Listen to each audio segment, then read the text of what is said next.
So, మనకుండే jealousy అయ్యుండొచ్చు, anger అయ్యుండొచ్చు, కోపం అయ్యుండొచ్చు, వేరే వాళ్ళ మీద మనం తీసుకునే అసహ్యం అయ్యుండొచ్చు. ఇవన్నిటి వల్ల మనకే చాలా బ్యాడ్ జరుగుతుంది అంటే నమ్ముతారా?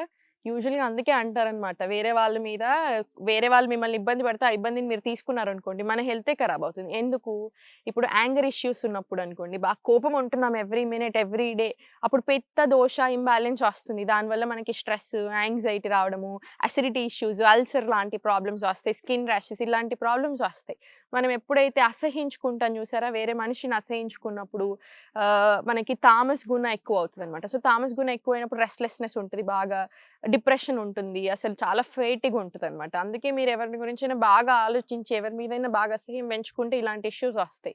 అండ్ అగైన్ జెలసీ, ఎన్వీ అంటే మనకి బాగా ఎవరి మీదైనా కుళ్ళు ఇలా అనిపించినప్పుడు వాత దోష ఇంబాలెన్స్ రావడానికి బాగా ఛాన్సెస్ ఉంటాయి. అంటే ఏంటి మనకి నిద్ర సరిగ్గా పట్టకపోవడం, ఇట్లాంటి ఇష్యూస్, డిప్రెసింగ్‌గా అనిపించడం ఇట్లాంటివి ఉంటాయన్నమాట.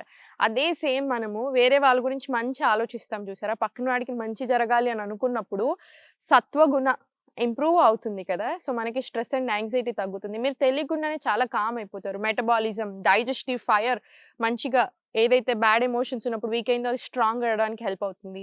మెటబాలిజం, ఇమ్యూనిటీ ఇంప్రూవ్ అవుతది. సో, చూసారా మనం ఆలోచించే ఆలోచనలు కూడా మన హెల్త్ మీద ఎంత ఎఫెక్ట్ చేస్తాయో.